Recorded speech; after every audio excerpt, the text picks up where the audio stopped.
Well, hello everyone. We are back out here in Berea for day 3 of Brown's training camp. They were in full pads for the first time today, and I have a special guest with me today to talk about it. We have Zack Meisel covering the Browns today, helping us out here while Tom Reed is out on assignment. Zack, what were some of your first impressions of camp today? Well, Tom out because he's blinded from Johnny Manziel's shoes from yesterday.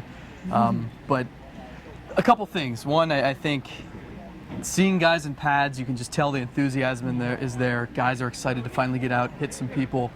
The Browns, I think the one thing I took away is they have playmakers, you know, more than in years past, and they've been like really digging deep to try to find these guys defensively and, you know, at the receiver and the positions on offense that you're going to get the ball and you're going to have to make some plays. They finally have guys, young guys too, the athleticism from guys like Justin Gilbert, from Hawkins at receiver really shining today.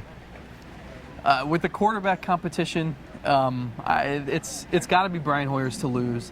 And I think when Hoyer's at his best, you know, Joe Thomas even said, the goal would be get Brian Hoyer at his best, and then it's not a competition. And let the players solve it themselves instead of having to go back and forth every day and see who's better. So we saw a lot of Johnny Manziel scrambling, and you can see, you know, how effective that was in college. You can also see how it might be difficult to transition that to the pros. But just overall, you know, it's even Joe Thomas, who's been around the league nearly a decade, said, you know, that first day of pads when you're finally hitting some people, I mean, you still get a little bit jittery, and it's cool to see some of the rookies like Manziel and Gilbert go out there and make some plays.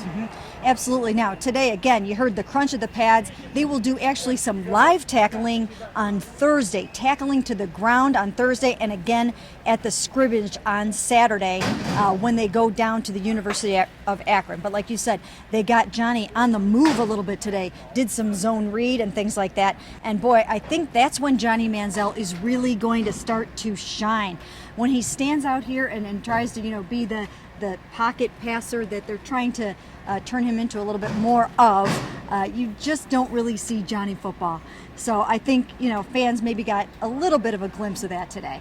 Right, you want to see these guys at their best when you make a decision on who the quarterback's going to be, and you're not really doing that when you're just having Johnny stand in the pocket and throw. And I think it was interesting. You see the good and the bad. You know, he was picked by the rookie Kirksey when he tried to scramble and he kind of forced it in there.